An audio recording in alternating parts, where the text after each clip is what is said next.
I tend to do my best work in a nice and orderly shop. I mean, who doesn't? But the truth is, I've been living like an animal.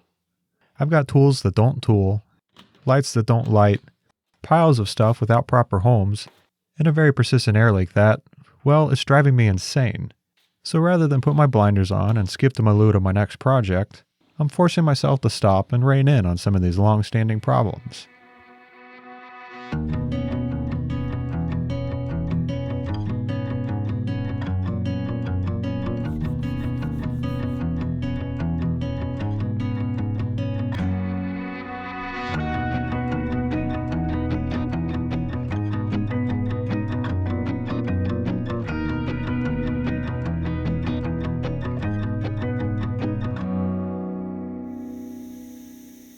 You hear that?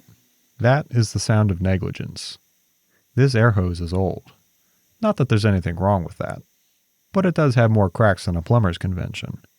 None are major, and I've tried half-heartedly patching in places, but add all the little leaks together across the course of a day, and my poor air compressor is running itself ragged trying to keep up.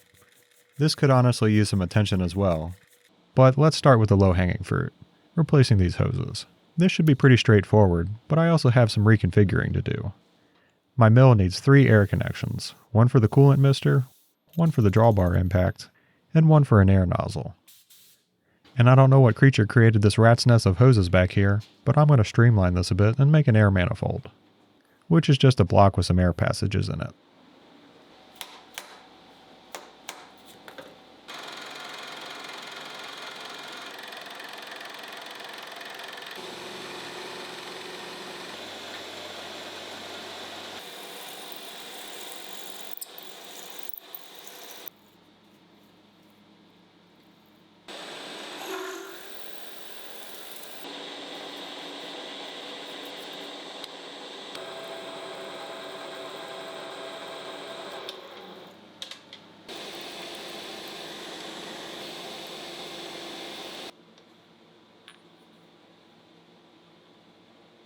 Not too bad for winging it, eh? I think the chamfers really make it look a lot more thought through. And you know what they say about chamfers.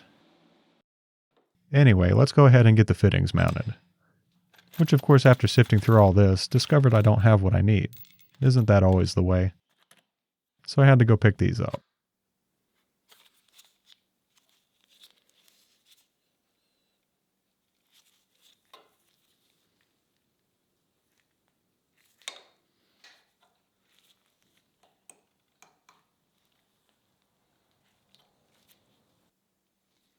Nice. I also went ahead and added a valve on the incoming line, just in case.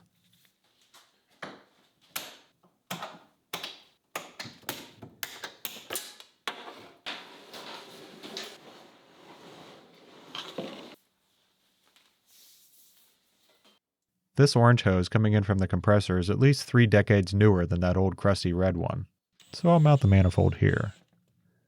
Then work on running the new hose, which is a nice subtle gray. Much less offensive than that neon yellow that's all over the marketplace these days.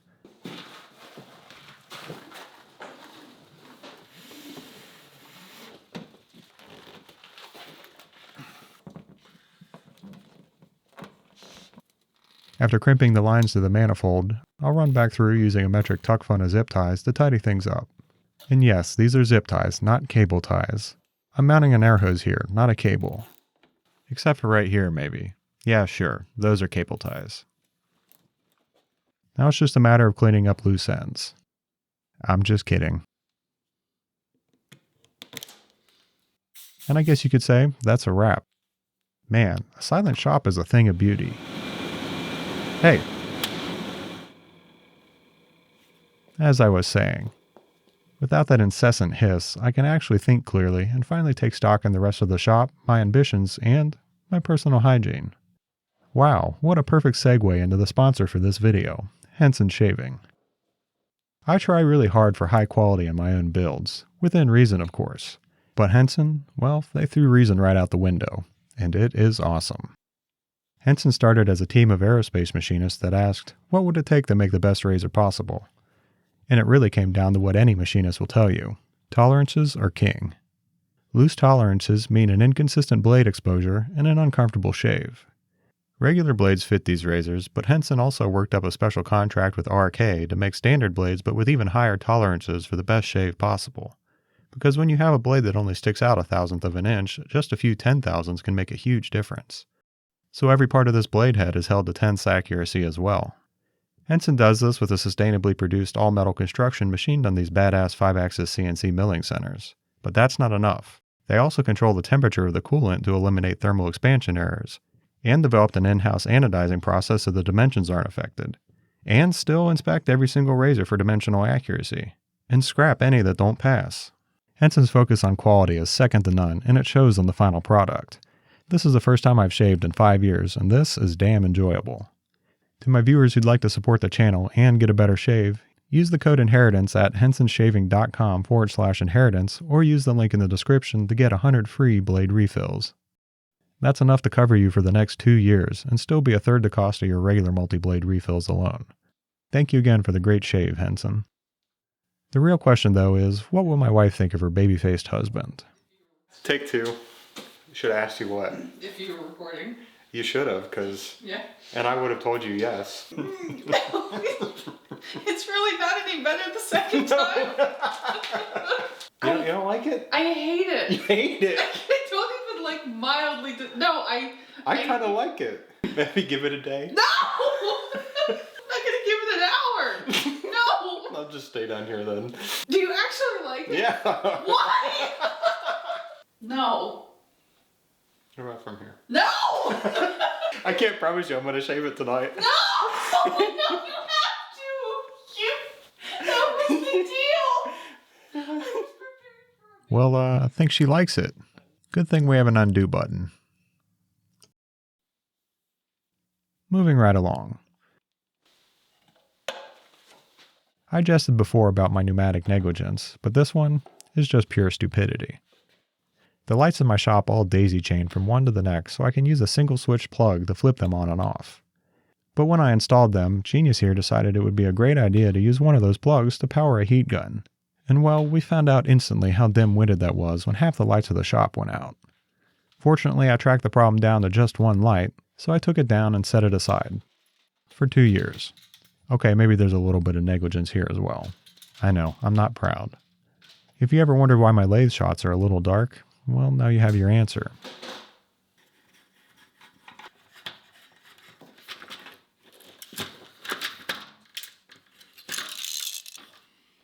Well, wouldn't you know it, this thing has a fuse. And that fuse is blown, and the Amazonians have more fuses. Let's get this swapped.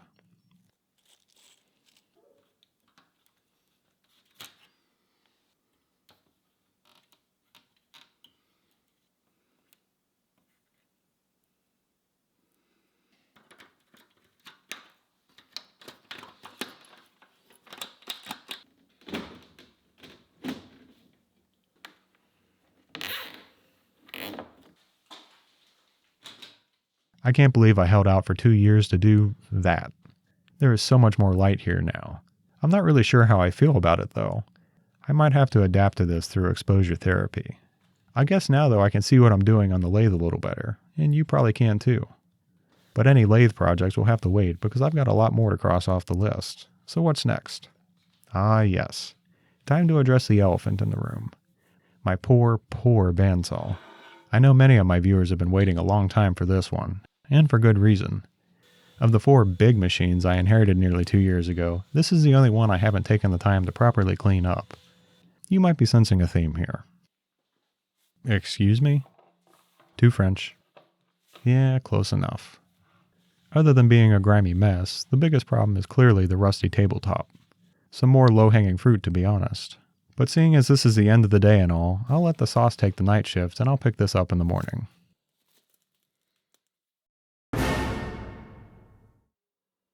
Well, I fell asleep in my cave for about a month, and I completely forgot about this little science experiment running down here. So I guess I need to see how it's doing.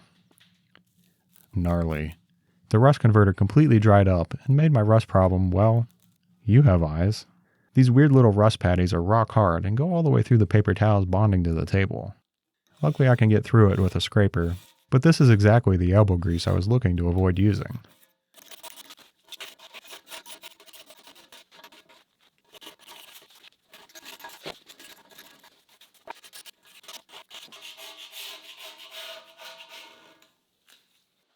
Well, no surprise here that this is a lot worse than before.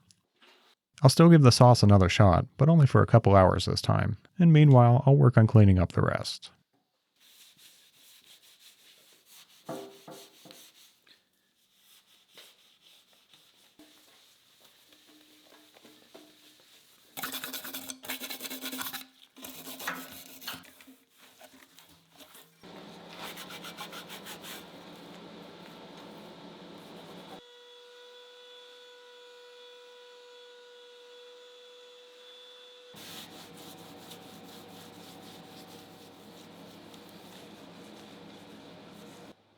I'm almost finished, but there's one problem I've always hated about this setup. I store these blades on the backside just like my grandfather used to. But they're constantly reaching out and biting me when I walk by. They can't do that though if they're somewhere I won't be walking.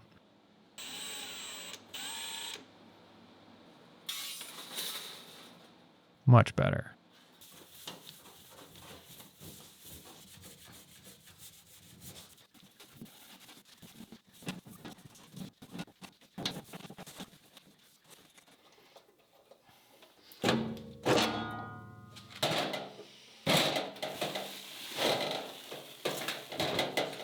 It's only been a couple hours, but the sauce definitely did something.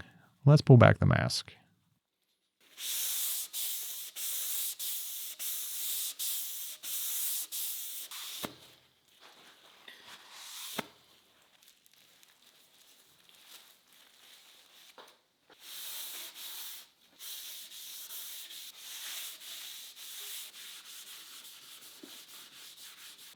I wouldn't say it's good as new, but it is better. Looks like I got some etching that lines up with those rust blotches from before. You can even make out the imprint of the paper towels I used. Not ideal, but still a big improvement from where I started. And that goes for this whole machine. I can't say I've ever seen it this cleaned up. I mean, just look at it. I'm suddenly feeling an overwhelming urge to get the rest of the shop in order as well. But there's so many things wrong, I'm not even sure where to begin. Piles of stuff everywhere, underutilized space, inefficient layouts, almost no covered storage, and things I don't even use taking up valuable real estate. Actually, let's start with that last one. I've used this parts cleaner a whopping 3 times in 2 years. And other than that, its primary role has been storage for brushes and Scotch-Brite pads. Hardly the usefulness to volume ratio I prefer. So, sorry sir, but out you go.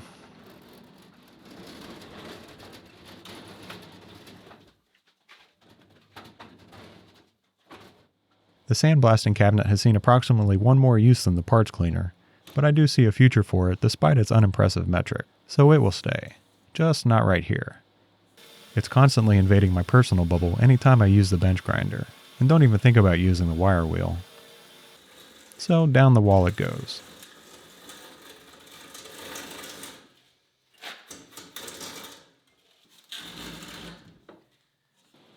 This leaves just enough room to slide the drill press back in here, and since I'm airing out all my dirty laundry anyway, might as well clean this up too.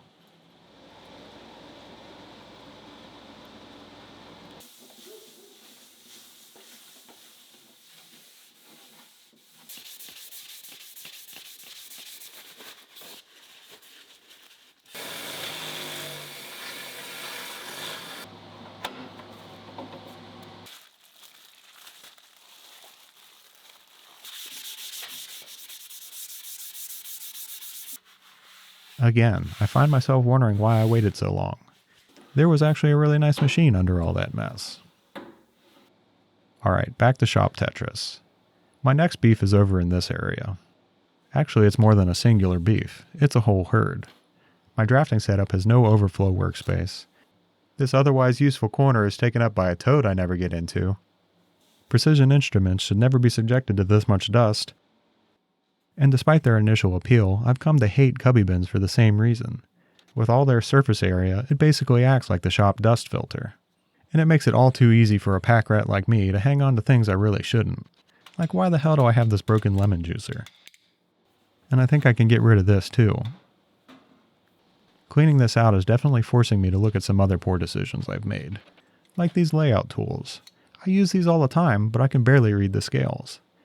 How hard is it to give these a soak and a scrub? Okay, let's get this out of here.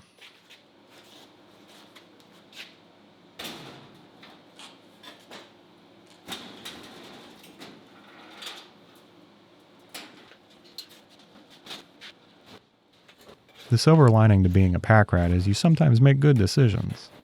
Like these storage cabinets I picked up for pennies from a silent auction at my old job.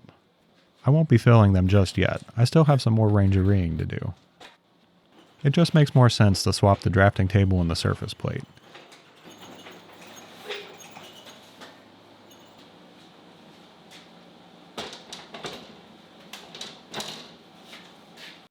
And I even did some extensive research to find a nice set of drawers to slide underneath the granite stone.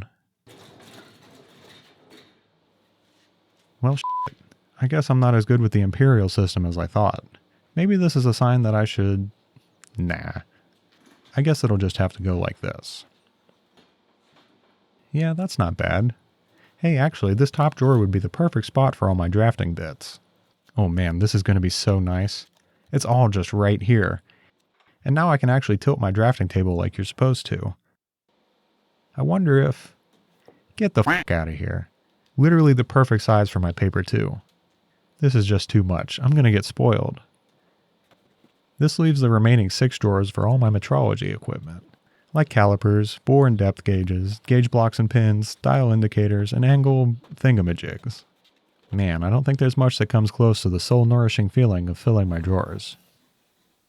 Moving on. The cabinet also came with these nice label strips so I can easily find everything. Of course, I'll never actually read these since it's much faster to just dance through the drawers until I find what I need. Don't look at me like that, you know you do it too. Alright, now to fill all these wonderful shelves. It seems fitting to reserve at least one for actual books. And the one below that can hold the surface plate tools, which are protected by this nice neoprene bonded fabric. But this is where things get a little less straightforward. Turns out deciding what to put where is a pretty rigorous mental exercise, so things kind of go all over the place here for a bit. In general, I'm trying to keep like with like, and in the cabinet closest to where they're used. But I can't do that without also reevaluating things that already have homes. So just like that, no part of the shop was safe from judgment. Not this cabinet, or this one, or the workbench, or even the toolbox. Why do all these fluids need to be up here? Why do I have 3 drawers of files and I only use these 2? Why am I keeping this old ruined belt? I'm not kidding when I say I spent literally 2 days just shuffling things around the shop. Boxing up things I don't need to get to, collecting all the restoration projects in one place, putting tools I use the most where I can actually get to them, making some empty space for new tools and supplies, and even moving some more equipment.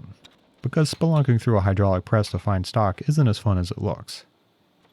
I even went so far as to actually organize my end mills by size and type. And I'll have you know, I only cut myself once. Pretty much the only thing I haven't touched in this shop is the box of shame. Well, okay. Something about this whole process makes me feel like a kid again. It's the same feeling I would get after rearranging my bedroom and getting everything just the way I like it. It gets me really excited to just dive into the next project. And once again, I find myself feeling like I should have done this all sooner. But I suppose it takes working in a shop for a while to figure out what bothers you, what works, and what is unnecessary. One of the unexpected outcomes of this little adventure, though, was finding things I forgot about, like this micrometer. But this isn't just any micrometer. This is the one I first learned how to read a vernier scale on. A big deal for any youngster learning the ropes. And an even bigger deal for me, as it was the beginning of this machining journey I started over 20 years ago. It doesn't work though, so it would only be right to get it operational again. Regardless of the lock position, the barrel doesn't want to rotate, and I really don't want to gronk on it for fear of damaging the delicate threads inside. I see some hints of rust in places though, so I'll take the patient route and start with a bath in penetrating oil.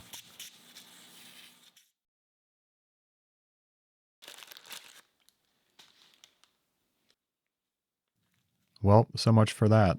I guess I gotta figure out how to take this thing apart. And it looks like there's some screws here, so I'll start there.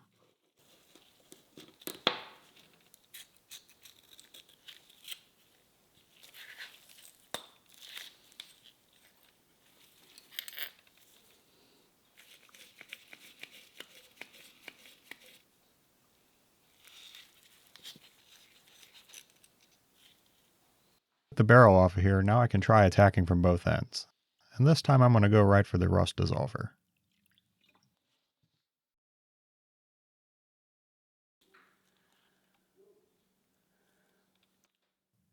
Man, still nothing. Maybe if I can just get a little better grip on this. This 5C collet block should help and shouldn't damage the threads. Oh, we have movement. There we go. Oh yeah, there's definitely some rust in between these two pieces. I don't know how much my soaking did before, but now that I have full access, I'm going to give these one more bath.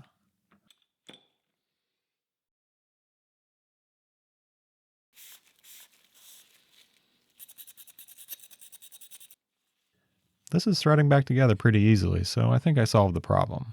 Let's get everything else together too. Tightening this brass collet ring adjusts the friction on the threads.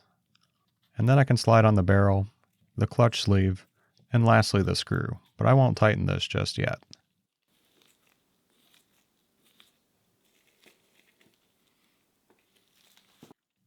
Now you'll see when I bottom the caliper out, I'm not reading 0, and that's because I haven't adjusted the barrel yet. That's why we left that screw loose. So I'll just spin the barrel further until it reads 0 on both the main scale and the vernier scale. And then lock the screw. That gets me set at 0, and measuring with a gauge block at 1 inch, it's bang on as well. And even a few places in between. So I'm going to go ahead and bring this micrometer back into its proper role at number 1. It's a strange thing. I inherited all of these tools from my grandfather, but this one in particular reminds me of him the most. I can almost hear his muttered curses with every accidental ding and scratch, and his insisting I learn the decimal equivalents down to the 64th. You know, I've got a couple decorations I've been meaning to hang up, and I'm feeling properly sentimental, so here it goes.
Why do you not like it? You look like a porn star. No. It's not a porn stash. Oh, it is. Yes. No. Yes. 100%. You're gonna freaking be on the cover of Playgirl. Come give me a kiss. No. Please. I don't want to. Please give me It's a kiss. gross. I got boo-boo. Please kiss me. I don't wanna. Close your eyes. We have a funeral on Saturday. You can't wear that to a funeral. Sure I can. No, you can't. Because nobody can laugh at me.